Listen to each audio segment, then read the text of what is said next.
What's up, manifestation queens? I'm about to get all up in the biz of Gerry Hussey.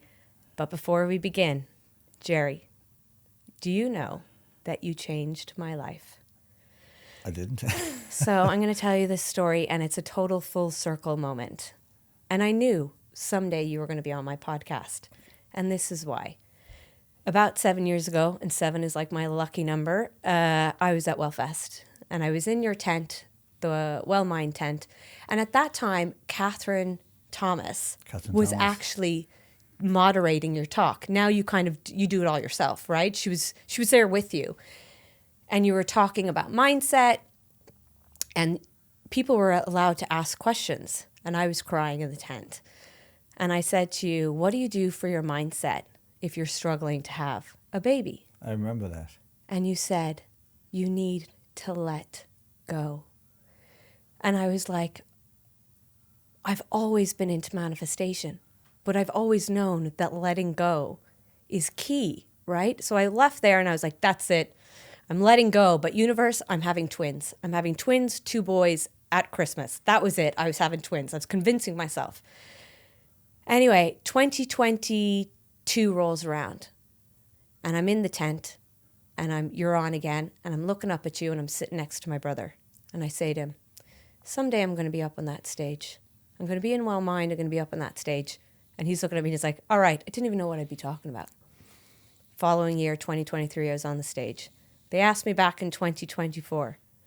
Do you remember this? I was on the stage and I was like, and I was at Gerry Hussey's and I walked into the tent. And the whole place gasped. And they were like, yeah, I remember. I turned my back and there you were behind me. I remember. And I was like, it's meant to be. And so I got these bracelets. I mean, I brought you some, but I left them at home because it's chaos. And this one says, let go. Mm-hmm. And I think that sometimes in life, we don't actually realize the impact that we may have on a person. Mm-hmm. And sometimes it's just a couple of words. Mm-hmm. So thank you. I remember that. And I remember you sent me a message between those years, but I literally physically never saw you until this year. I was leaving Wellfest. I was walking out the gate. Something I'd left behind that wasn't important, but something said, go back and get it. And as we walked back to get it, as I walked into your tent, you're talking about me. And I'm standing, this is the weirdest thing ever. But you know what? All of my life, most people who don't know me will listen to some of the stories I tell and say, that couldn't be true. Even my wife, Miriam, is now, we're I think 8 years married this year. I will say something. I'm going to meet somebody. And within a day or two it happens. My wife has now, she said, you know, when I met you first, all these things you used to say used to just happen to you. I didn't really believe you. But she says you're dangerous. What you think about, you manifest. And that's where we have to be very careful. Because I can often think about the wrong things. I can get sidetracked and I'll manifest them as well. I learned a long time ago that the thoughts are frequency and they're vibration. And where we place our attention and awareness is where our energy goes. And where whatever we give our energy to, we amplify by 1,000,000 times. And I've become really good, but really careful at where I allow my thoughts and energy to go. So that was a really weird moment, and I remember it. But my life is a sequence of really weird moments where people on the outside would say, it couldn't have happened that way, but it does, and it has. Yeah, and I think that we were meant to meet. And I think that things just put us in these places. But I always say with manifestation, never ask how. You don't know how you're going to meet Gerry Hussey. It's just you're going to be at the right place at the right time. And at the end of your talk in 2022, when I was looking up at you at the stage, so how many years later when I said I was going to manifest twins, 2 boys at Christmas, I was like, I'm going to be up on that stage. And at this stage now so when I went to your talk, I had 3 miscarriages. And then I had, after that, I had my son and I had a baby who passed away late during pregnancy, Polly. And then I had another little girl called Penelope. So when I was back there in 2022, I was so happy. Life was good. I was looking up at you at the stage, loved this talk. And, you know, years before I said I was going to have twins. And at the end of that month, I found out I was pregnant again. Twins, 2 boys. And guess when they came? Christmas Eve. Amazing, yeah. But people are like, you're totally mad if you think you've manifested twins. But I don't know. I just believe there's something more. Do you think there's something more powerful than your thoughts, your vibration? Where do you think it stops? I heard Rhonda Byrne from The Secret say that you need to write down all of your goals, and that focuses the brain. And I was like, yeah, it does. And that is why I created the Pause Penny manifestation box. If you want to manifest something in your life, get rid of the vision board and get your manifestation box, because you will write down what you want, and there are 7 steps. It is going to focus your mind and help you visualize. And I promise you this. What you create in your mind is far more powerful than anything on your vision board. So out with the vision board, in with the manifestation box, and grab it at pausepenny.com. For me, it is. I mean, I am spiritual, so I believe in 2 things. I believe in science, you know, and I believe in spirit. And often people think the voice of spirituality and the voice of science are polar opposite. So let me take people down a scientific route for a moment. So if we look at science, and let's say for the next 3 minutes, we follow the strictest principles of science. I want no woo-woo, I want no waffle, I want no religious bullshit, I just want hard science. I'll give you the hard science. Thermodynamics is a real discipline of science. The second principle of thermodynamics is called entropy. Entropy means in a closed environment where chaos enters, this chaos eventually takes over. So think about you've a line of beautifully stacked dominoes, all perfect, and then one falls. What happens to all the dominoes? You can't stop the perpetual motion. Unless someone steps in and stops all the dominoes being knocked, they're all going to fall. In an environment where chaos steps in, eventually chaos takes over. So, in the universe, we can predict where the sun's going to rise. We can predict the Earth's atmospheric pressure, its temperature. We can predict the position of all the different planets. We can predict all the different cosmic cycles. We can predict the tilt of the axis. We can predict with incredible accuracy. In order for any one of those things to happen in that way, millions and billions of things has to happen. And when you work out scientifically or mathematically the chances of any one of those things remaining constant, it is -0. There is no chance. The chance of the predictability we have is not right. Because we know the universe is constantly moving, every cell, every atom, every vibration, everything in the universe is in a constant state of movement. And it looks like everything's just randomly moving everywhere. So if that random chaos was to persist with nobody to guide it, then it would be chaos. And our ability to predict the sun, the moon, the gravity would be in disarray. But we know there is a thing called the cosmological constant. What's the cosmological constant? The cosmological constant is our ability to predict Earth's atmosphere, Earth's position, position of the sun, position of the moon, stars' position, rotational speed. It is everything that we need to survive. So science will tell you the chances of any of these things happening and staying stable 2 days in a row is 0. But we know what happens. So the cosmological constant is where strict science runs out of road. So let's follow science to the limit. In order for the cosmological constant, in order for that consistency to be in place, science, not religion, says that in order for that environment to stay stable, there must be a separate external field of energy that is recorrecting and reshaping and keeping the universe on track. And science, not religion, says that that external field of energy must possess two things: intelligence and awareness. So science is saying there is a field out there that is bigger, greater, and separate to the field of the universe. And that field has both awareness and intelligence.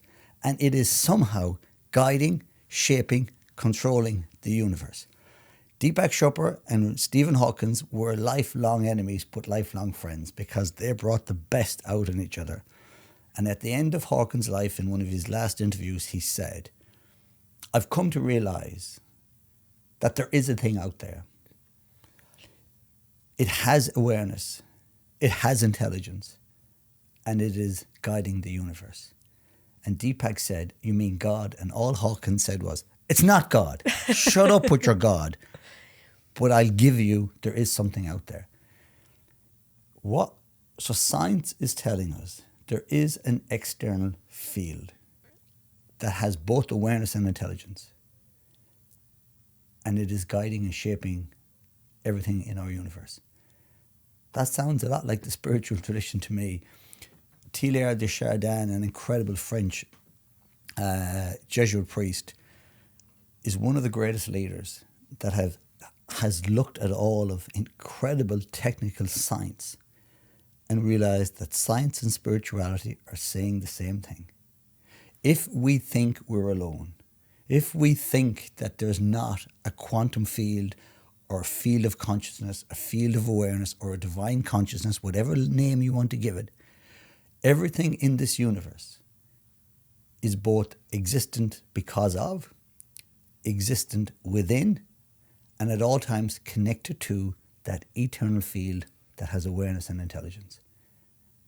And we are not controlling the universe. We do not create the universe. We have been willed into existence by a field of intelligence who has an incredible awareness, who is constantly monitoring, guiding, and keeping us safe. But we don't control the universe, but we do, I think, or what do you think, control our reality? We absolutely can. So there's two things in it. One is the ability to manifest what I want, which is a great skill. How do I do that? By constantly having a vision. And in that vision, Oprah Winfrey says the number one reason people don't achieve their dream is they don't really know what it is. So everybody needs a one-line mission statement. Purpose, mastery, and autonomy, what all high performers have. What is your purpose? And I can I'm going to ask you, mine is to inspire people to live their best lives. What's yours? To be an expression of the divine will. Okay. So my life is not about me. There's two ways you can manifest. One is to wake up in the morning and ask, what is it that I want? Mm-hmm. And then it's about you. I've learned a long time ago, even though I have that skill, I now wake up in the morning and I ask the divine, what is it you'd have me do? Where is it you'd have me go? What is it you'd have me say? My life is not about me anymore. And I think the ultimate expression, the ultimate manifestation, I think we're all born for a reason. I can't accept that the universe was created for no reason. I believe every single human life is precious, is divine, and can change the world. When we get out of our ego head and we pray for things that we want, and instead we allow the divine frequency to flow through us, without ego, without judgment, without comparison, and we're connected to a mission that is bigger than ourselves. And when you look at things like whether it's Jesus, Mandela, Mother Teresa, Gandhi, their life wasn't their own. Mm-hmm. And they didn't want it to be their own. It was never about me. So I think there's two ways of manifesting. Yes, I've manifested my house in exactly the area that I wanted. I've manifested lots of stuff in my life, and that's really important. And I think we're manifesting all the time. So people think that we manifest only the things that we think about consciously. No. If you think you're not good enough, if you think you can't win, if you think it's going to be a terrible day, if you think you're not going to, well, then you've manifested. But I think the gift to all of this, the higher level of manifestation for me becomes when you allow whatever that frequency, you can call it the quantum field, you just live life with flow. And you're asking that being with a higher purpose that has created the universe with all that power and all that love, you are asking them to just allow me to be a medium through which you flow. So when I walk on stage for 4, 5, 6 hours in the concert hall on November the 10th, I'll have no note. I won't even know before I walk on what I'm going to talk about. When you ask me that, here's a lady struggling to have children who has unbearable loss. The ego in me wanted to say, well, poor you, and it's difficult. Something inside me just looked you in the eye and said, let it go. Mm-hmm. I didn't know I was going to say that. I don't know half the time what I'm going to say next, because it doesn't matter. I've put my trust in something bigger than me. And the more I've surrendered the need to know, the need to control, the need to predict, I just literally go with the flow. Yeah. But that is a flow of infinite love, joy, compassion, with my one line mission statement, to be an expression of the divine. What greater thing can we be?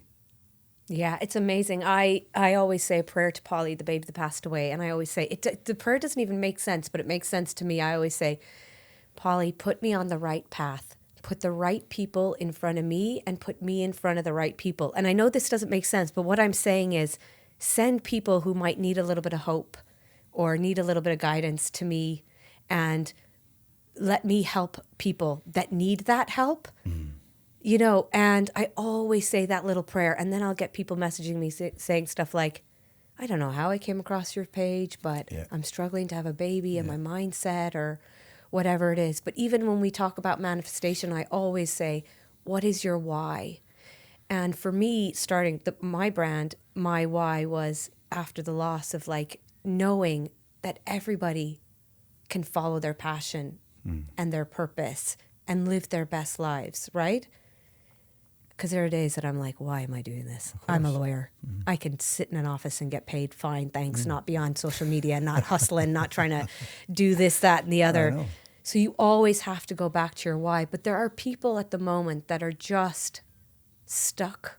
Mm-hmm. They don't know what their purpose is. They're struggling in life. Where would you tell them to just start if they're trying to find their purpose or themselves again?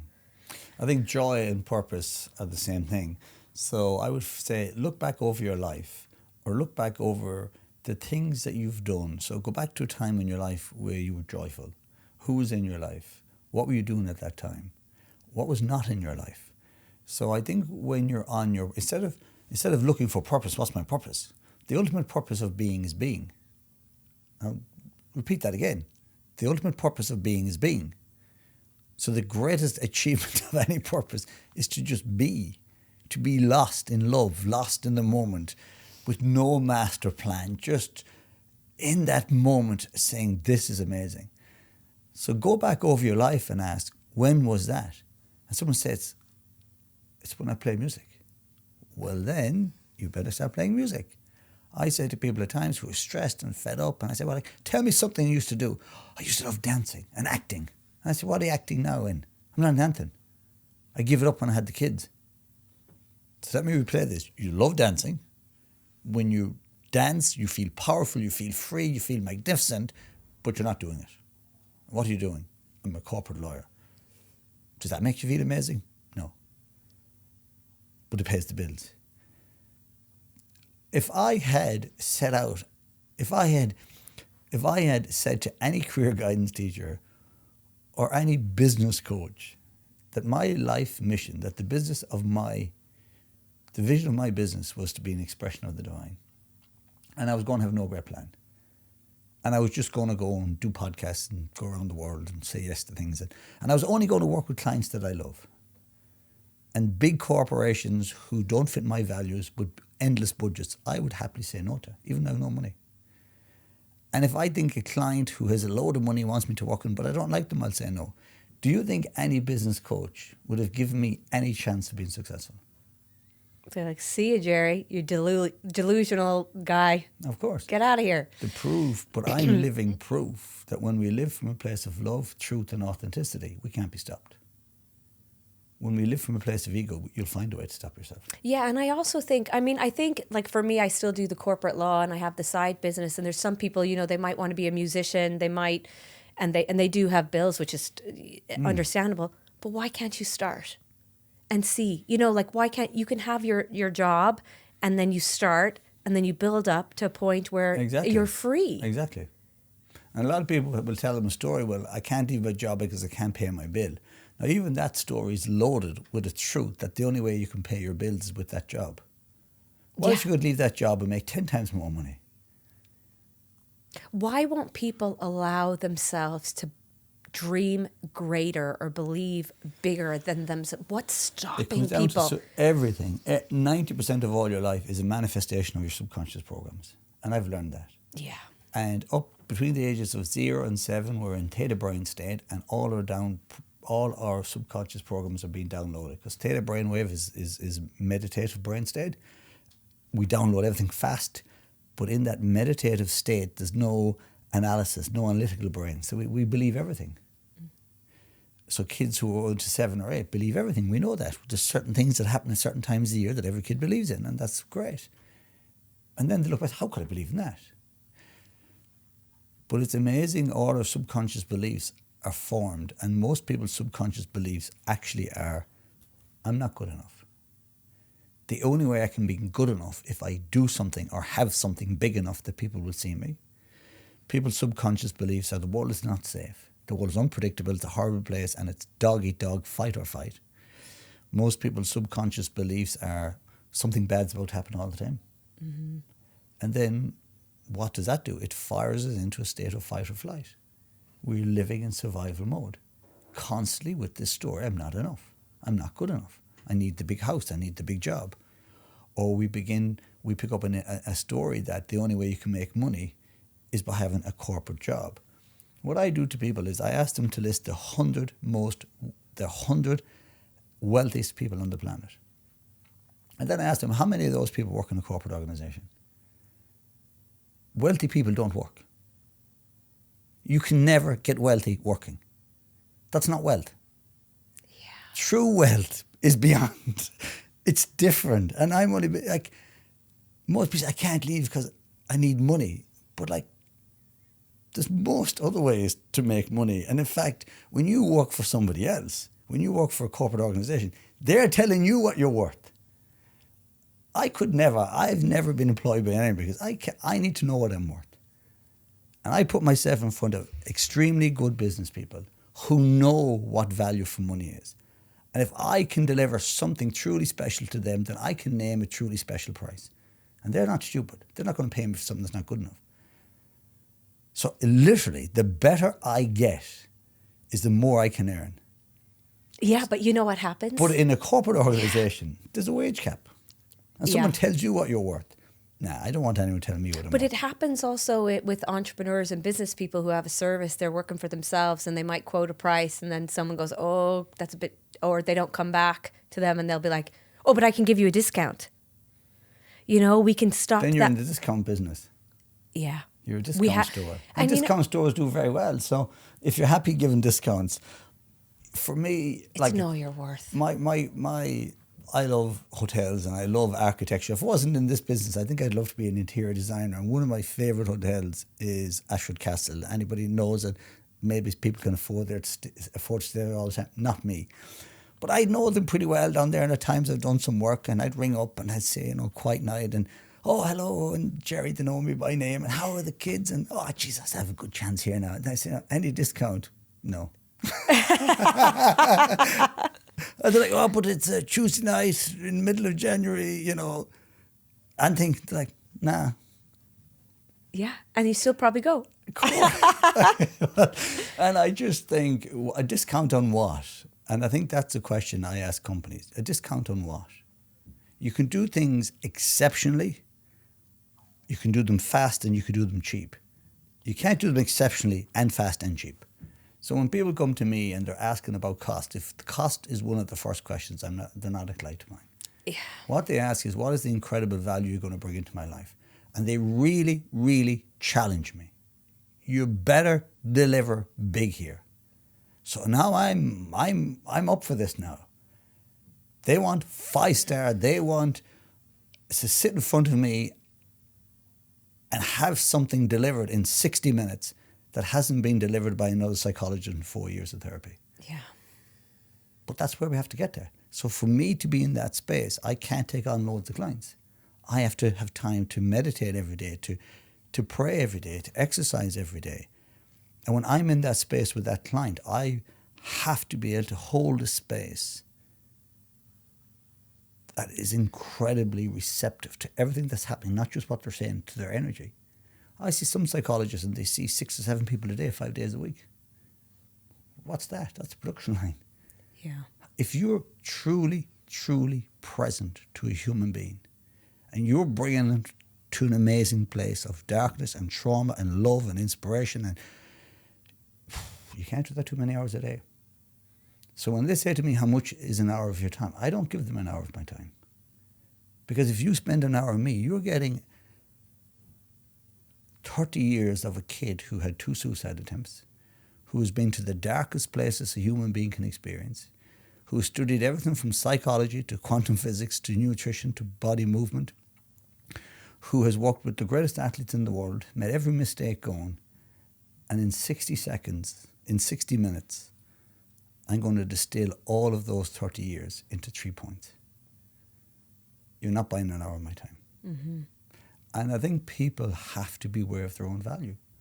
You have to know what your value is. So you know Laura Bonner, and I know Laura Bonner, and she talked about a global luxury brand. Now, those 2 things, global luxury. And then COVID hits. And everyone said, well, go cheap, go this, go that. She refused to bow. If it's not luxury and global, I'm not in it. And I work with incredible companies who have incredible values. And no matter what the market, no matter what the pressure, no matter what everybody else says, they will not bow to becoming something other than what they aspire to be. I saw 5-star hotels in the middle of the financial downturn refuse to become discount hotels. Refuse. And they're like, the minute we do that, we're not who we say we are. And it is the ability to hold those values precious when everything around you seems to be slipping away. And the easy thing is to discount and cut and shape. I just think you got to know who you are in your life. You got to know what your values are. You got to know what you bring to people. You got to know the value you offer people. And you got to know what you stand for. And in a world at the moment where everybody's ducking and diving and everyone is afraid to upset people and afraid to have an opinion and afraid to say the wrong thing, we're all becoming like magnolia paint. And in a world of magnolia paint, it's easy to stand out. And I think you stand out by your truth, your authenticity, your science, your research. You become an incredible person that people love just sitting with you. Where does the courage come from to stand out like that? It comes from me, from my divine purpose, that it's not about me. And if I'm on a podcast and if I feel it's the right thing to say, I'll have to say it. Yeah. If somebody asks me an honest question, I tell them the truth. And whether that's what's your opinion about antibiotics, what's your opinion about antidepressants. And I know some of the stuff I say upsets and offends people and annoys people. And what I always say is, if there's better science out there, show it to me. But I'm going to give you the science. And I'm not in the offence and I'm not in the guilt or the shame business, but I'm in the truth business. So you ask me a question, you want my honest opinion, whether it's about anything or a vaccine, I'll tell you my honest opinion. And I'll show you the science that I've used to get to that opinion and the years of research gone into it. And I think we just have to, in this life, everybody wants to fit in. Everyone's trying to worry about what other people think. Everyone's worrying about other people's opinions. Will I have followers? Will I do this? And I see so many people on social media and they're almost terrified to have an opinion. And they're talking about be your authentic self, and they're no more authentic than the man in the moon. I heard this thing recently and it said, if you're not pissing some people off, you're a people pleaser. And I thought that was so good. Like, if you think about it, if you constantly are just staying on the side of not having an opinion, like I say this a lot, Gerry, it was hard for me as a lawyer to start talking about how I 100% believe in manifestation. I manifested twins, my soulmate, my purpose.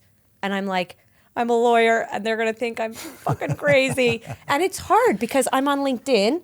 I love the platform, but I'm not talking about law. I'm talking about manifestation. I was like, know. I don't care. I had to get to a place where I was like, you know what?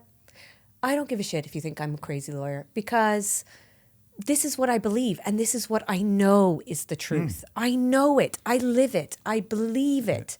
And I can back it up by science. And I don't know why everybody's calling it woo-woo, hippy-dippy sort of stuff. It's like, aren't all the greats talking about I it? know. So, like, where's the cynicism coming from? The cynicism, I think, is coming from lack of education. So people think, there's no science behind it because they don't have the science. There's a great expression that says, and the people dancing were said to be insane only by the people who couldn't hear the music. And sometimes I say something and people go bananas. And then when I ask them for the science, there's no science. So we have collective beliefs. Some of the simple ones, 21 days to make a habit. I'm telling everybody now, there is no science behind that. That's a crock of Maloney. Yeah. 10,000 hours, absolute crock of Maloney. I could keep going, but you'd annoy people. And most of the scientific medical stories we've been told, no science behind them, none whatsoever. And I say, show me one scientific paper. So stories get perpetuated so often. And then people believe them because everybody knows saying the same story. And they've heard the story so often, and it's been said by people who seem intelligent. And then I say to people, show me the science.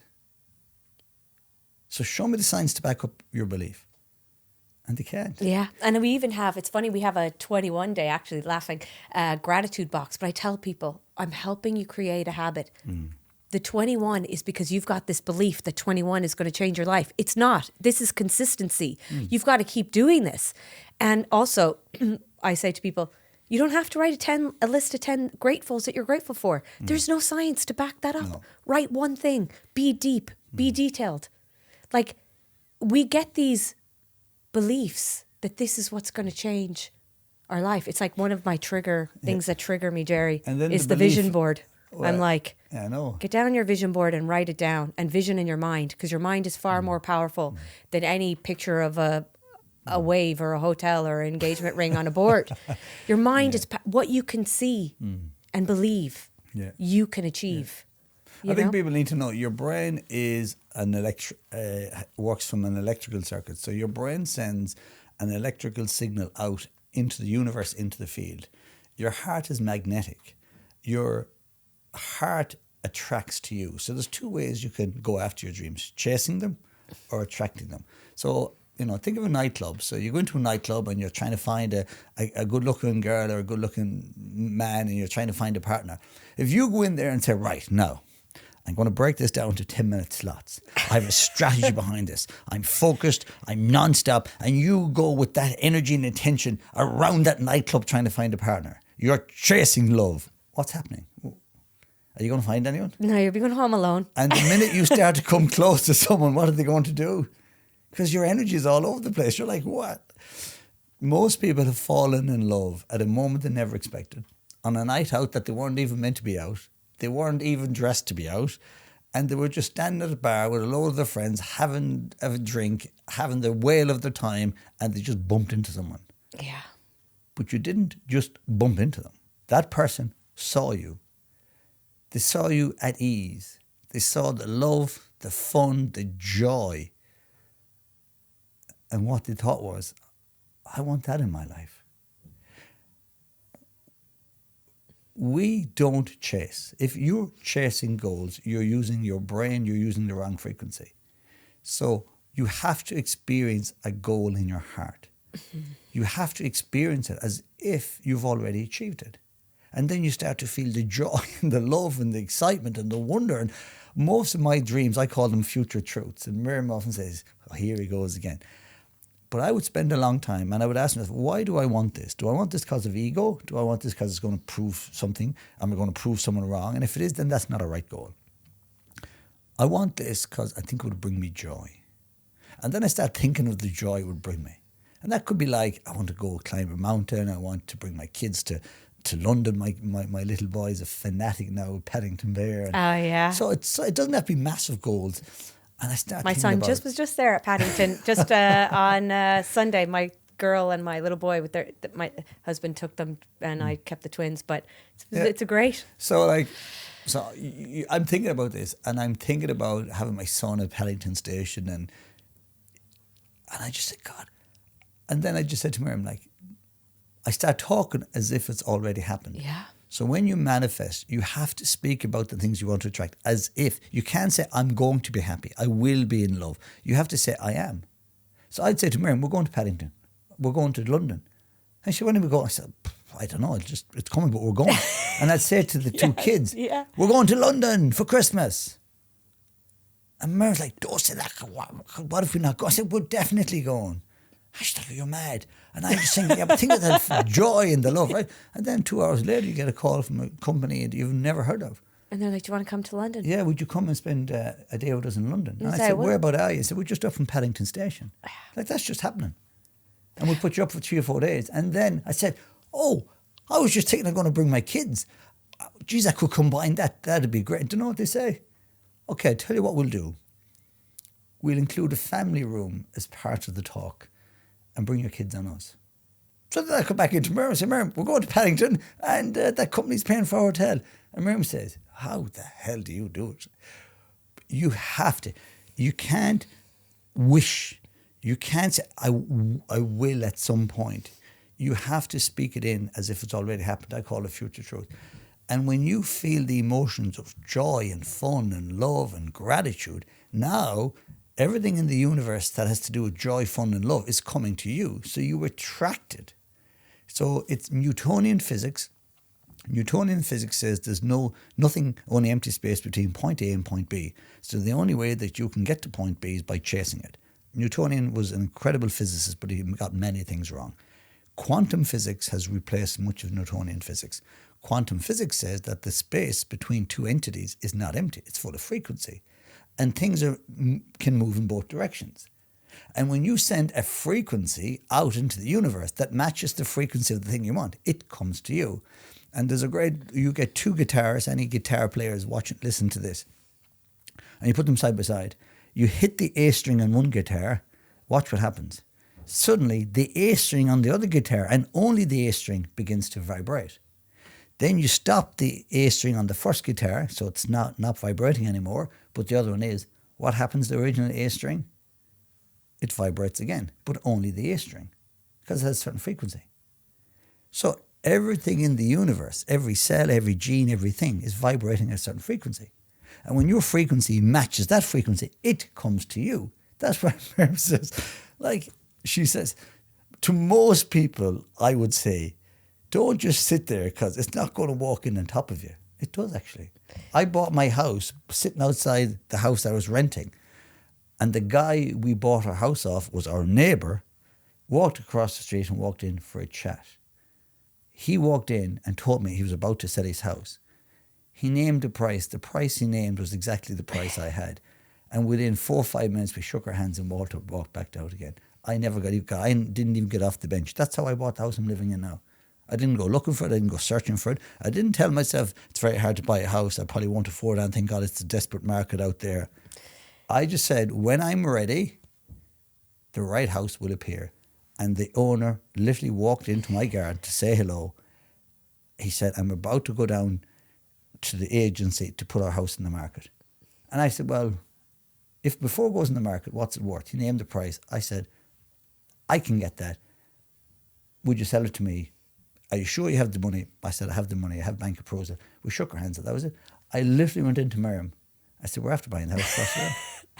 You sound like me. My husband's like, oh my God. And anybody that's living on our road will know that's the truth. But I think where people they might think they're like, oh yeah, like we just let life flow, let it go and life will flow. But the reality is there is so much work done at a subconscious level in your mind, right? So you're on this natural frequency anyway, because you're high vibes, you're fulfilling your passion and purpose, you're living your authentic life. Whereas somebody else is chasing because they haven't gotten to the core of how to manifest. Because They're not living on that they're- frequency ultimately, yet. If your subconscious program is, I'm not enough, the world is scary and there's not enough out there, so therefore I need to chase, that means you come from a lack limitation mindset. If you have to store, if you're afraid there's not enough house, if you're afraid I won't find that, if you go, get, there's almost an anxiousness about that. It's a lack of limitation mindset. Now, my subconscious beliefs were not always like that. And I would say to everybody, the first thing you got to do is identify your subconscious beliefs and then change them. How do I identify? It's very simple. Get a piece of paper and on one side write down 10, 15, 20 beliefs. I'm an amazing human being. I attract abundance easily. The perfect house is awaiting for me. I will fall deeply in love. Write down everything. And then on the opposite, write the opposite of that. I'm not a good person. I'm not enough. I'm not lucky. I'll struggle to buy a house. Just read each statement out. And after you read it, just wait and see which one feels correct. Which one feels correct. You'll know instantly. When you say a statement, your body, your gut will tell you. I was lucky enough, Bruce Lipton, who's an idol of mine, was over in Dublin, and he came to my house for dinner, which is incredible. And in the middle of that, we're talking about subconscious programs. And he said, jump up there, Gerry. And he did this kinesiology test where he literally got me to put my hand out sideways. So I'm standing up. If anyone can't see this, I'm standing up. My hand is out. He said, look straight ahead with eyes down. Straight out, eyes down, which we know is a psychological thing, eyes down. Now I'm in a neutral state. Then he asked me to make a statement like, my name is Gerry. I said, my name is Gerry, my name is Gerry, my name is Gerry. He goes to push my hand down. I can hold him up, no problem. Then he says, my name is Mary, my name is Mary. And as I'm saying something I don't believe, he pushes my hand down easy. I can't hold it up. Your body will tell you what you believe in. I did this with one of my clients yesterday in a coffee shop. He couldn't believe it. So the key is to understand first and foremost, what are your subconscious beliefs?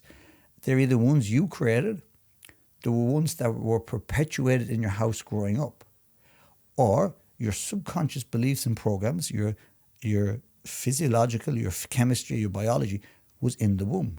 So ask yourself, what were the subconscious beliefs your mother held while she carried you? Because you've inherited them. And we all have intergenerational beliefs. We all have intergenerational. Until we truly understand our subconscious programs, and then we can change them. How do you change them? By waking up every day, by repeating, by manifesting. I use Louise Hay, listening to that. And I remember the first time listening to Louise saying, I'm an amazing human being. And I say, bloody Yanks, they're all naturally positive, but I'm not positive. And I'd hear with this, beautiful American accent. And she, I manifest abundance easily. Oh, that's easy for you, Louise Hay, but not me. All of the universe is here to support me. And I go, oh, that's a load of that. And I suddenly realised I couldn't say these things. I felt like a fraud saying them. I didn't even want to believe them because I was brought up to believe. Play yourself down, particularly in Catholic Ireland, be full of guilt. Don't get above your head. It took me months and months and months and months of repetition, listening to Louise Hay every day. And I remember when I'd fallen asleep, and I remember as I fell asleep, what I heard was, I'm an incredible human being, deserving of all love, and a magnificent life awaits me. Not only could I say it, I actually believed it. I had transformed my subconscious programs. And from that moment, a magnificent life has unfolded. I've met the most incredible lady that's become my wife. It's like, what's happening here? 90% of your life is a printout of your subconscious programs. And I think that all the stuff we do for manifestation, the gratitude and all the different stuff, can only work if it's in alignment with your subconscious belief. So a hot air balloon can fly because of the air in the balloon, but also because the ropes they cut the tie to the ground. If you're doing all the manifestation, all the visualization, you're doing all of that consciously, but your subconscious program saying, yeah, but that won't work. I'm not that good. That won't happen. It's never going to happen. So I think the key to real manifestation is transforming your subconscious programs. 100%. I got it recently. You know, I had a stand at Wellfest, and I would say to people, tell me what you're manifesting. Tell me what you're manifesting. So we'd get all these colorful sticky notes, and they'd put it on the board. And someone would put like soulmate, you know, a dream job, love to travel the world, whatever it was. And a couple girls pulled me aside and they said, I'd love to meet somebody. And then they'd say this, but it's so hard. And I said, would you stop? Say, there's nobody out there. And then they'd say this, all the good guys are taken. I said, what are you telling? Yeah. So your beliefs are not, like, you can manifest as much as you want, but if your subconscious mind is telling you the opposite, you're getting nowhere. I know. And a lot of people, even during my challenge now, they're saying to me, which should I choose? Like, I really want to manifest a soulmate, but like, I'm fat and I really am just not happy with myself at the moment. I was like, okay, you need to work on yourself. Like, you're not going to be able to manifest love and a soulmate into your life if you just think you're not worthy. I know. And that's... where do people start? What's the term, I'm trying to think of it now, what's the term when someone keeps deconstructing opportunities? So someone keeps... It's the opposite of seizing opportunities. Yeah, it's like blowing it up. It's called self-destruction, kind self-destruction or manipulation. It's I'll think of it in a second. So there's a concept about why we self-sabotage. Yes. Self-sabotage is not where you go out of your way to sabotage yourself. Self-sabotage is a self-protection mechanism. It's self-defense. And why we sabotage is, I'm sitting in a coffee shop, I see some beautiful girl coming in, and part of me says, she's everything I've ever dreamed about. Go up and say hello. And then my inner voice says, yeah, but you're not good enough. She's way out of your league. What are you talking about? She'll think you're crazy. You walk up there, she'll reject you. You'll have to sit down here. You'll be mortified. And while I'm thinking that, I spill coffee all over myself.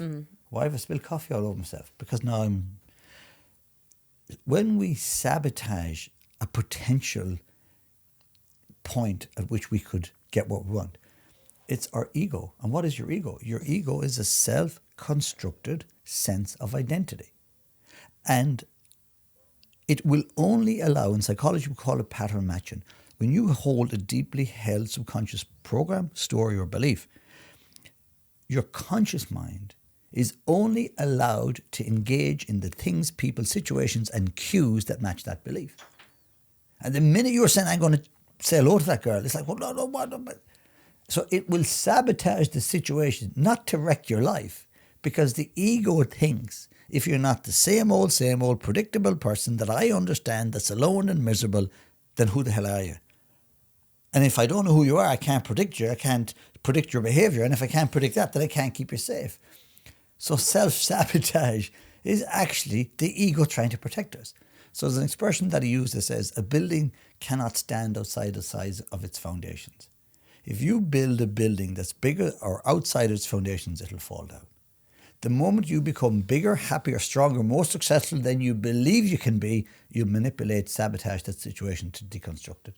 And say, well, I knew that wouldn't last. I knew that relationship. I knew that business wouldn't work. I knew he'd say no. I knew that. Did you know it or did you manifest it? And I think we have to understand subconscious beliefs, and then we have to understand self-sabotage. And we are actively, so there's a great, one last thing is the reticular activating system in the brain, and this comes into manifestation is, there's actually science behind, people go on social media and let's say we're trying to buy a car and I want a red car for €10,000 and I put that in my search engine 4 or 5 times. Am I allowed to say Google or not? Maybe not. A lot of people... You can say whatever you want in this podcast. So I typed that into Google and suddenly, you know, you're on daft.ie and you get an ad for red cars, €9,980. Ooh, this is amazing. I'm on Tesco.ie. Woo! Every bloody place I go, I'm like, this is the universe. It's not the universe. Google have an algorithm, and the more you express, the more you like, the more you show an interest in something, it floods your field with that. And the more you're not looking for blue cars for 20,000 euros, well, you're not going to get those ads. So we become an echo chamber. That algorithm system is taken from the reticular activating system of the brain. We are only ever consciously aware of 50% of what's happening in the world, at most. We're consciously blind to most things. So we hear situations in the way we believe them. We only see what we expect to see. And magicians do this all the time to manipulate us. So before we even become consciously aware of an opportunity, it's deleted from our field. So you're asking, well, what if that was something I wanted? How does the reticular activating system know what to delete? Very simple, just like your social media algorithm. Anything that you're thinking about, speaking about, anything that you're expressing an interest in will flood your conscious world. And if you're not saying I'm amazing, I'm going to meet my amazing partner, my business is going to be incredibly successful, then that gets deleted. And you never see those things. So everybody's probably familiar with the algorithm systems of social media. Everything you think about, everything you speak about, everything you read, everything you listen to is being loaded into the reticular activating system, and the brain is then instructed to only find the things, people, situation and cues that match that. It's pattern matching. Once you hold a deeply held subconscious belief, your brain and reticular activating system has one job to do, to prove that belief right. And our entire life becomes a manifestation of belief, of making sure that our outside world matches our inner beliefs. It's so funny because sometimes I think to myself, I heard Jim Carrey say, I have this insane belief in myself and possibility. And sometimes I have to hold myself back from what I say because I'm like, I just know this shit is going to happen. It's I just know, and I wish. But you know what I did find recently, Gerry, that's really, it's really knocked me a little bit. So I went to this psychic medium. Anyway, have you ever been to one? Never. Anyway, I don't need to know my future because I can manifest it, right? But I wanted to see, could I connect with Polly, the baby that had passed away? Do you believe in reincarnation? I believe that energy can't be deconstructed. It can only be moved. So I believe the spirit, the energy of a human being is moved from one form to another. Yeah, I believe that as well. So whether you call it manifestation but I do believe that spirit energy moves and lives on, and whether you want it or not, you might be brought back. So the question is, do you want to go again or not? Yeah, I actually, more and more I think about it, I do think maybe we're coming in a certain way to learn lessons until we've learned those lessons. But anyway, I went to this guy, thought he was really good because I've been to some cowgirls, lots of them. And, I kind of believe in a God in a world that doesn't give a shit what you do as long as you're not hurting anybody, right? So I went anyway, and he said to me that, you're really not living in the present moment. You're go, go, go, do, and all you ever wanted was a baby.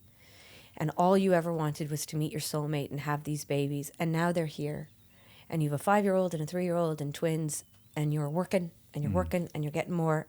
And I was like, yeah, but I really love what I do. I have a lot of purpose, joy. And he goes, yeah, but he said, you need to think about self-worth. And I was like, hello, I am worthy. I say that all the time. And he's like, then why are you pushing yourself so hard? Exactly. Why are you pushing yourself so hard? And it's funny because when I was in a law firm, I did the same thing. Push, work really hard. And I do it now as well. And I grew up in a household where my dad was extremely, a work ethic, like unbelievable, right? And you downloaded that program. Yeah. And I was like, I do think I'm worthy. I do. I have loads of self-confidence. I said, hold on a second. Self-confidence is different to worthiness. Of course. You're very confident, but worthiness is, why do you need to prove all these people? I said, I'm not proving anything to anybody. He goes, you're proving it to yourself. Mm-hmm. So it's actually, I think no matter what in this life, there's always it's really knocked me in a way because it's really, I've been like, God, why am I working so hard and push myself? So what happened then on Monday was I said, okay, that's it. I'm going to really take stock, take some balance and, just try and be a bit more balanced, put my kids first. Kid sick on Monday, up all night, get a message from a big radio station. Will you come on at 12:30? Yes. Then what happens? I land in Temple Street. The universe is like, you didn't listen to your gut. You know you can't do this. Exactly. What happened then? Manifesting from October of last year, took a picture outside a big corporate. I was like, someday I'm going to be in here. Get a message last night. You come in, you do a talk. Friday, October 18th. I was like, I'm on a flight to Lanzarote, my first vacation of the year. And it just said, Yvonne, these are the signs from the universe telling you it'll come back around. Of course. Slow down. Why can't we slow down? It's subconscious programs. And, a few years ago, my greatest ambition was to work with the likes of, Deepak Chopra, Bruce Lipton, go to the States and become, who I believed I needed to be. And then we're about to do it, and COVID hit, so we can't travel, and we're here in Ireland, and then we have our babies, and then while we have our babies, we have a 4-year-old and 2-year-old. I released a book, something happens, and suddenly Bruce Lipton is in my house for dinner, and I have a chance to go and travel the world and be a superstar. No, thank you. Because right now I have 2 kids. And they didn't ask to be born. I brought them here. And my greatest mission, particularly for the first 7 years of their life, is to be there with them.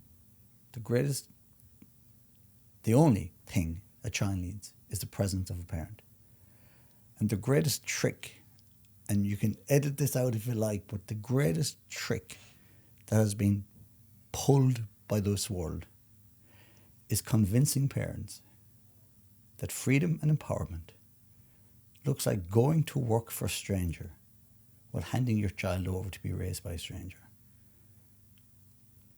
When we look at the psychology of attachment, Gabor Mate, who's an incredible psychologist, was telling us 20 years ago, if we keep outsourcing the raising of our children, and we keep living in a high-pressure environment, and you have children who are outsourced, raised by stressed parents, in 20 years' time, all our children will be highly anxious, highly depressed, and all on medication. Everyone said, you're crazy.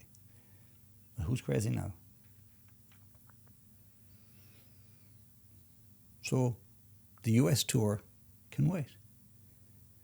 The billions can wait. Oh, it's going to happen anyway. I don't care if it does or doesn't. Yeah. Right now, my mission is to be with my children.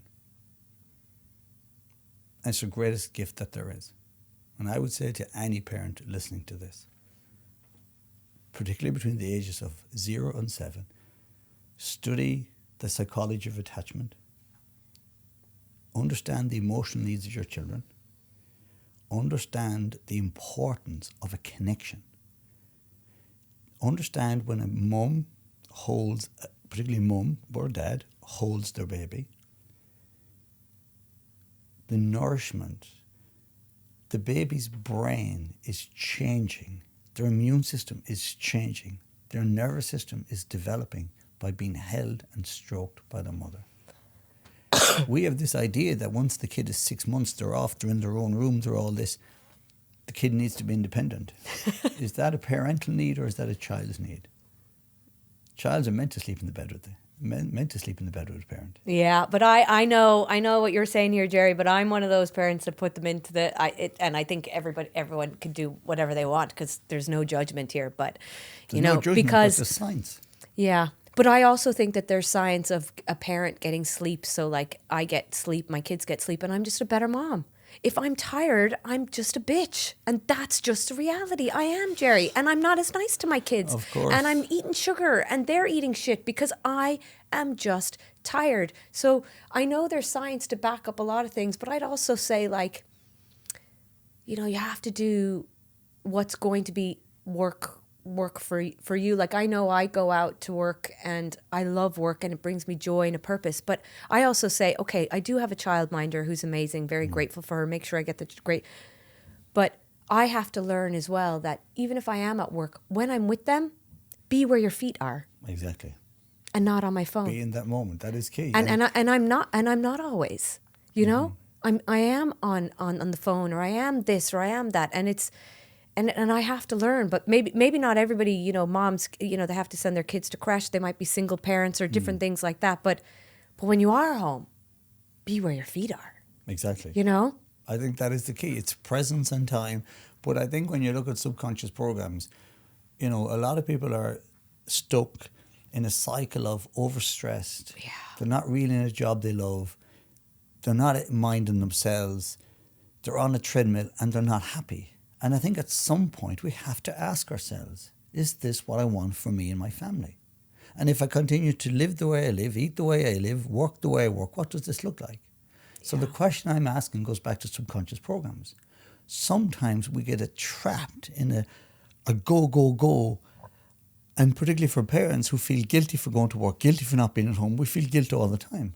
So the question I'm asking is, what is your heart asking you to do? And if your heart is telling you that you should go out and work, and then do that.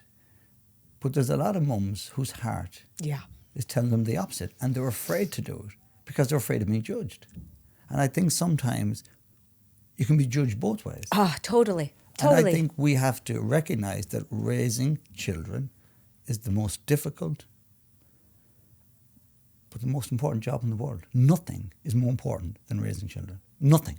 No job, no career, nothing is more important than raising children. Yeah. And I think that as a society, every chronic illness is on the rise, burnout, depression, suicide is rampant. We need now to ask, what's happening here? I think people are being pushed beyond their capability, psychologically, financially, emotionally, and no one's willing to call stop. Kids are anxious, kids are stressed, there's labels, there's diagnostics, there's a condition, new condition every day. Somebody needs to just stop and say, what is happening here? Our hospitals are packed. What's going on here? We are being pushed beyond our limits.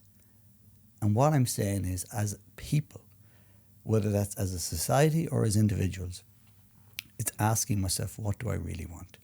And is it really worth it? Yeah. Whether it's to live in Dublin or to live in the city, because you live in Dublin, the house comes with a bigger price tag. And sometimes people think, but that's the only way I can live. You have to have a blank board.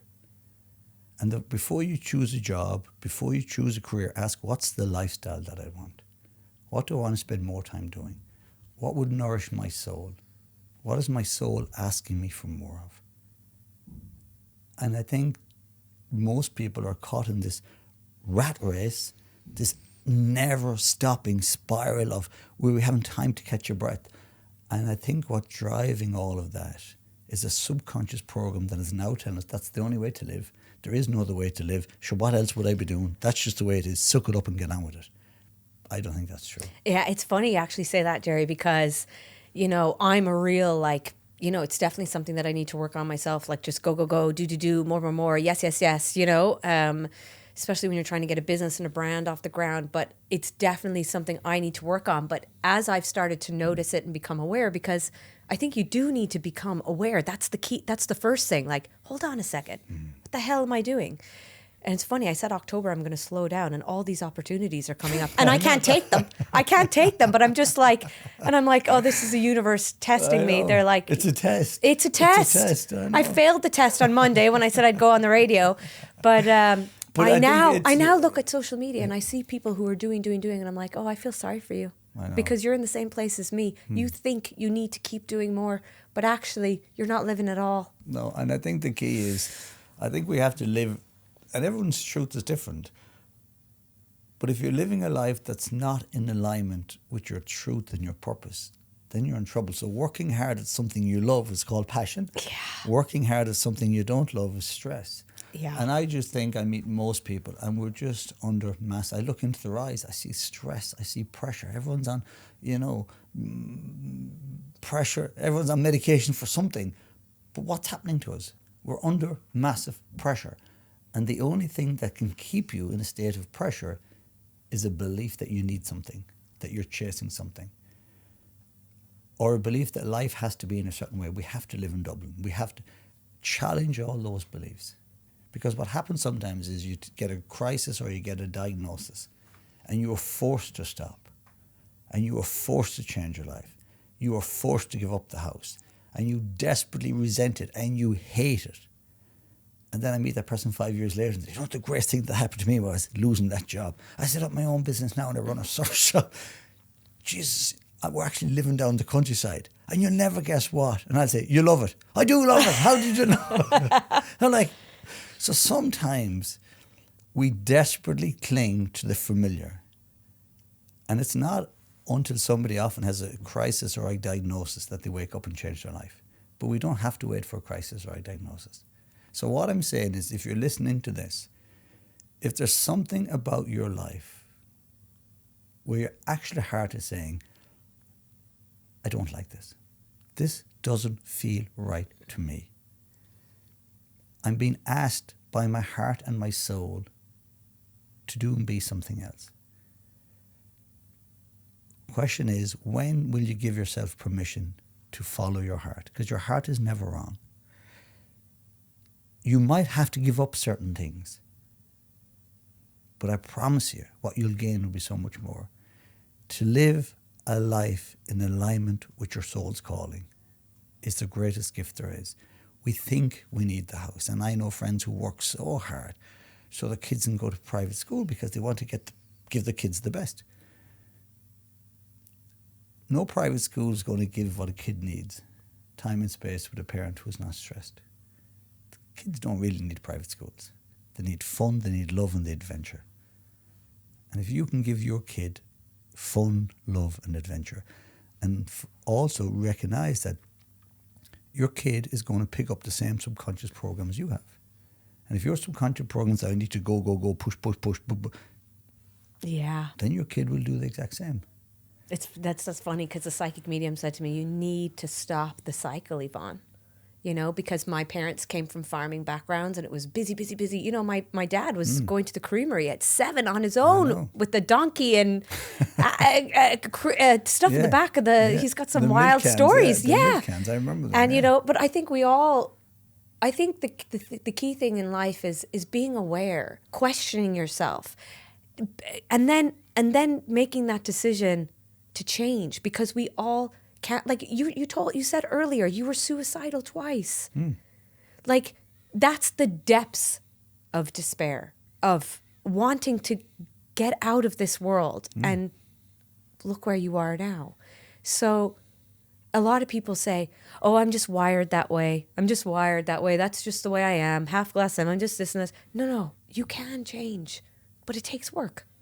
It takes massive work. And, you know, I have to work every day.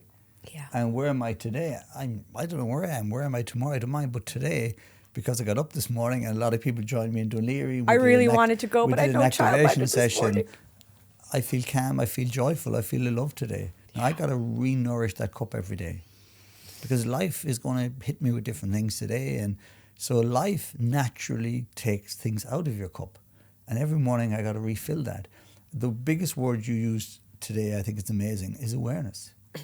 Awareness, that's your story. I could have said, well, I have anxiety, I have depression, I'm not naturally confident, and I could have believed that story. Bruce Lipton said the other day that he used to hear himself giving out to himself, you know, you're not good enough, Bruce, and that. And then he said, out of nowhere someday, some voice in his head said, have you got nothing better to be doing than listen to that old shit? And he said, what? He said, I'm having this conversation with myself. And the voice says, every day you're listening to the same old shit. I'm not good enough. Blah, blah, blah, blah. Have you nothing better to do? And Bruce said, oh, well, actually, I have. I could go to the cinema. Well, go to the cinema then. He said, I just went to the cinema. I said, I suddenly realised I'm not a victim to that voice. And the awareness is, you're not your story. You're not even your belief. A lot of your beliefs were given to you. You're not your past. You're not your boss. You're not your environment. You're not beholden on anybody. What? And you can change your brain. We know from neuroplasticity, we can change the shape and structure of our brain. We can change our nervous system. We can change our microbiome. We can change our gut health. The words we think, the thoughts we think, the emotions we hold are constantly up-regulating our health or down-regulating our health. You are not a victim to anything, but you can become a victim of your story. And the greatest coaches, the greatest therapists that I've worked with, and I've worked with some amazing one, Leslie Schumacher, who's still practicing here in Dublin. was one of the first psychologists and therapists. I used to go to therapists and I used to love them because they were, poor you, Gerry, oh, poor you, here, have another cup of tea there. And one of them in particular used to give me lovely scones. And I'd be saying, geez, if I come up with another tale of woe here now, I might get a second scone. And I'd be just indulging myself in my own misery. Oh, poor you, tell me that again now. And we know now from neuroscience that the more we talk about our past is the more we fire the same neurons, we fire the same brain, the same brain states, we fire the same nervous response, and we're literally recreating that trauma all the time.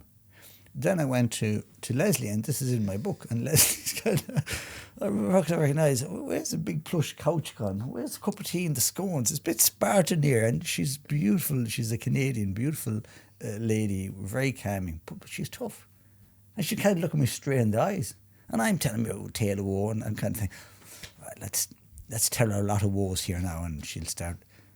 And coming to the end of the very first session, she said, Gerry, just so I'm clear, you're here in therapy. And the reason you're here is to create a better future. Yes. Okay. So from now on, we're only going to talk about you and your future. If your dad wants to come to therapy, fantastic. I'll talk about your dad. Until that, the question she says is, what are you going to do about it? Because we can sit here till doomsday talking about your past. Nothing we can do about it. Can't change it. You're a victim. And I remember my response, how dare you? But how about my trauma? How dare you? And she sat there and said, if you want me to feel sorry for you, I'm sorry, Gerry, that's not my job. If you want to go back and stew in the past, she said, we're not tea bags. We don't stew. Do you know what happened to me, Gerry? So after my second miscarriage, someone told me, oh, maybe you need to go to talk to someone. And I was like, okay, I'm going to talk to this lady, Dublin 4. And I was like, I'm going to talk to her. And I said to myself, if she asks me about my childhood, it's over. Because I'm not going back. And I do think you have to have a level of understanding of maybe the way you are is from your past. Go back and untangle sometimes. Yeah. But I'm also a believer of, let's move on. Let's move forward. Let's just figure this shit out. Stop dwelling in the past. So I'm sitting there and I'm telling her about, and she's basically saying to me, this is all about control. You're trying to control the timing of when you get pregnant, blah, blah, blah, which I kind of get. And she goes, so tell me, when you were a kid, was there anything that you felt was just out of your control? I left that meeting. I sent her a message. I said, sorry, you're just not for me. Yeah. Because I think sometimes, and we have to remember this ourselves, sometimes we want this to be our story. I know. I am the way I am because of that. I'm an addict. I have I'm not, but I have an alcohol addiction or a drug addiction, and it's just constant. But I'm an addict. But are you helping yourself? And at some point, and this is where I probably have the sternness in me, I'm just like, sometimes I'm sorry, but just, you need to take responsibility for yourself. Yeah. Sometimes you just need to say, no more of this shit. I'm changing my life. That's it. No more. No more complaining. Yep. It's the difference going from a victim, I call it a victim or a victory mindset. A victim is, I am the way I am because of him, her, and my past and everything else, and there's nothing I can do about it. But there's no science behind that. We can change our biology, we can change our chemistry. Every cell in your body is changing every day. Every day is a new day. And I say to people, every morning you wake up, you have two gifts beside your bed, whether you know it or not. A chance to start again, a chance to let go, a chance to forgive, a chance to grieve, a chance to start again, a chance to see the sunrise, a chance to witness something magical. And a choice whether you take that or not. Every single morning you have a chance and a choice. In order to live a life of extraordinary happiness or extraordinary success, we must be willing and able to do hard things. But the ability to do hard things with an easy mindset is what separates the good from the truly great. We know now, everyone's looking for an easy life.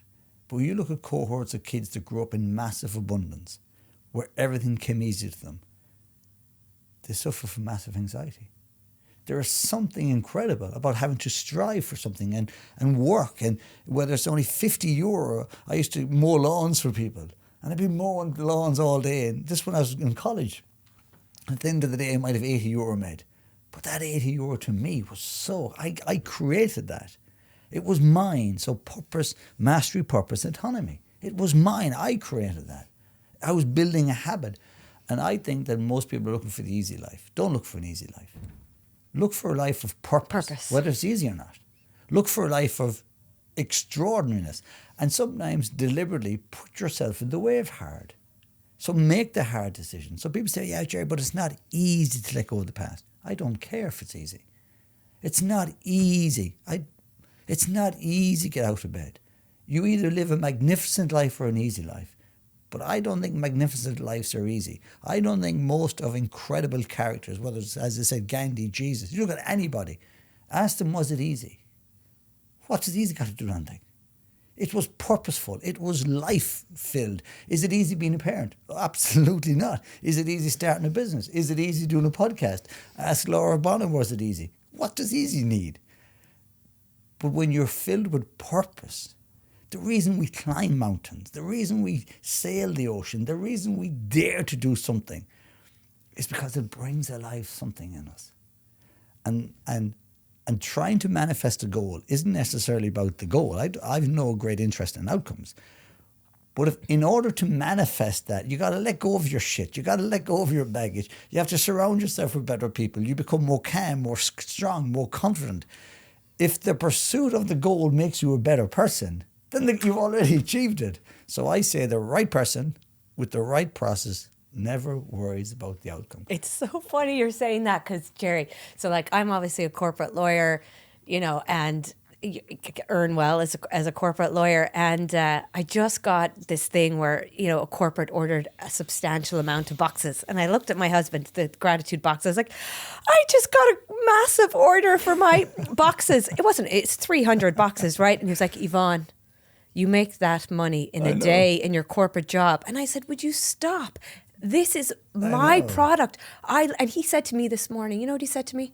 He said, we got the same amount of sleep last night. How were you up as if you're bright? And I said, because I'm going in to do a podcast and you're going in to be a tax lawyer. Yeah, something you love. And I'd say it's the same as, you know, when a kid paints a painting, okay? And they put their soul into it. And I come in, some of my kids show me painting. And truth be known, I don't know what the hell it is. Yeah. Okay?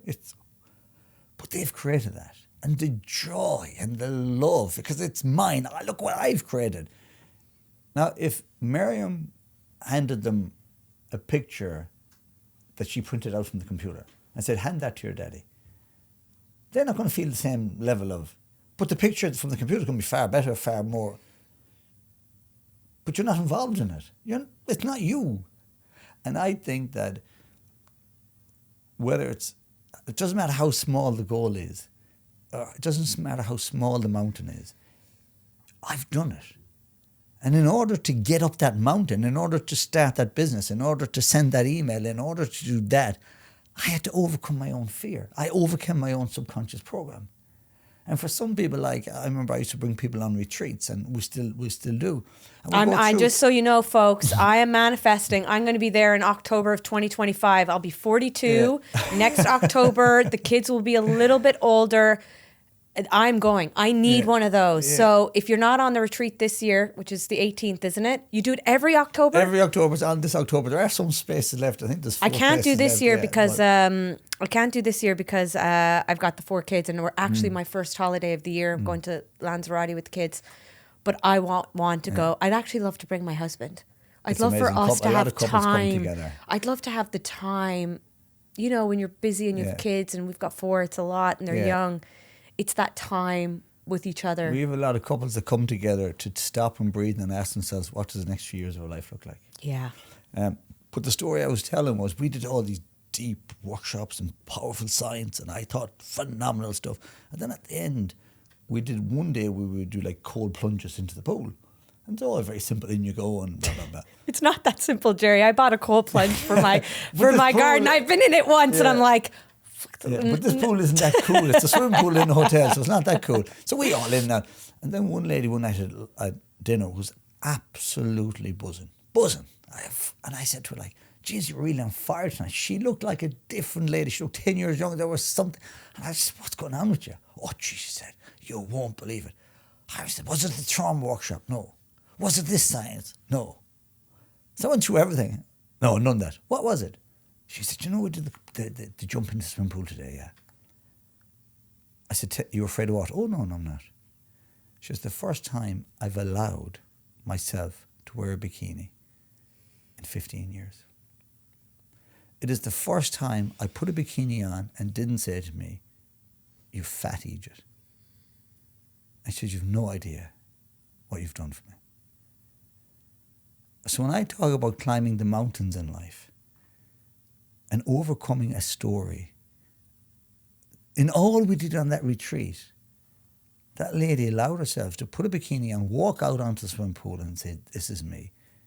And I'm bloody magnificent." Because it's the little things, Gerry. It's those little things. So if you could recognize those little moments throughout the day where the inner voice wants to deconstruct, wants to pull you down, hold you back, and you just say, "I hear you, sunshine.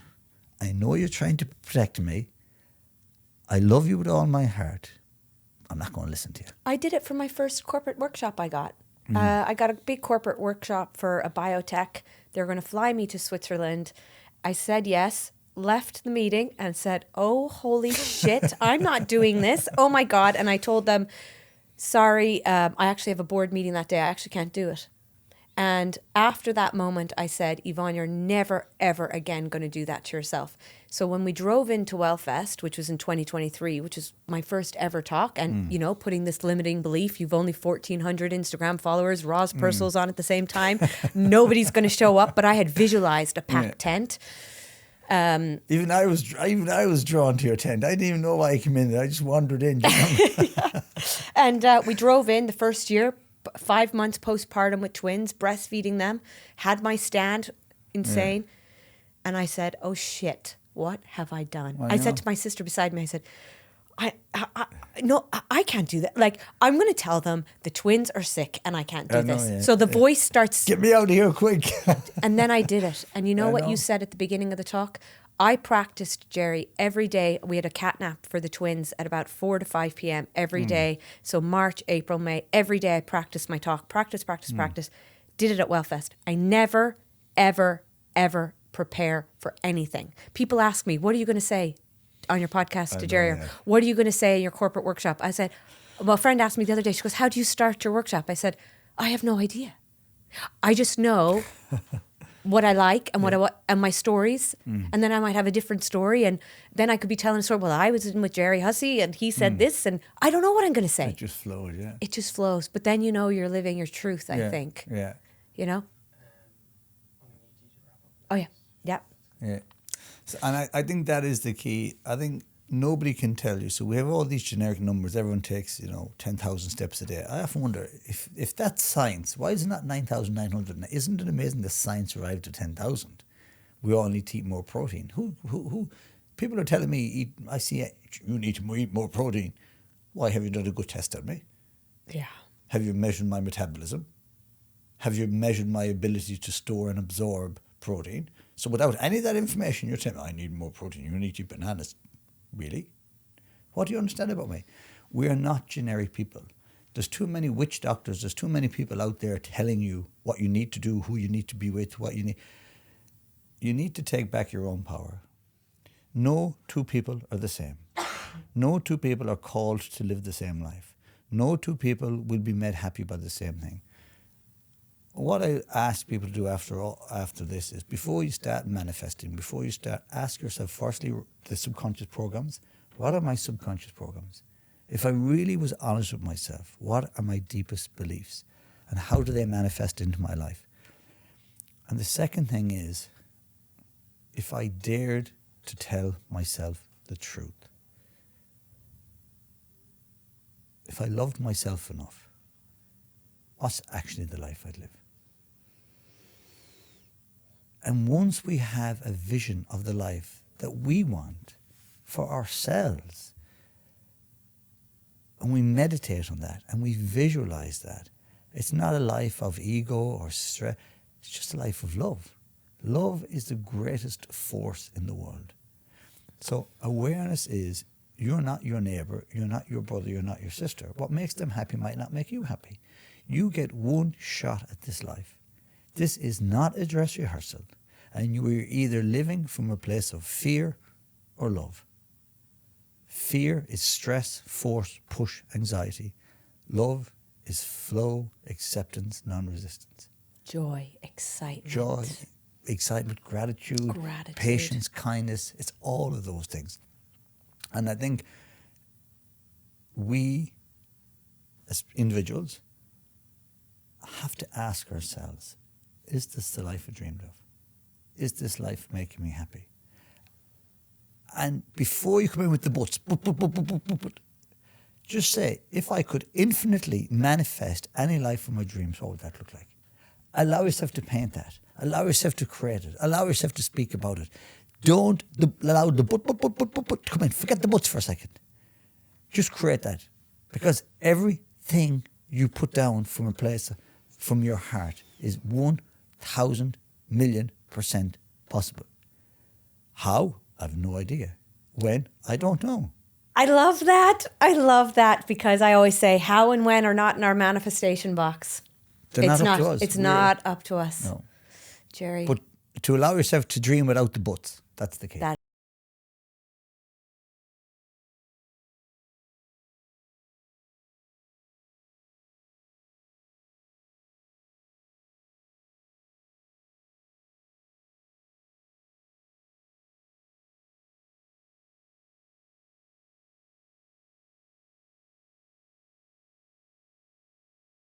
Tenth of November at National Concert Hall. It's a lovely day of powerful talks, beautiful meditations.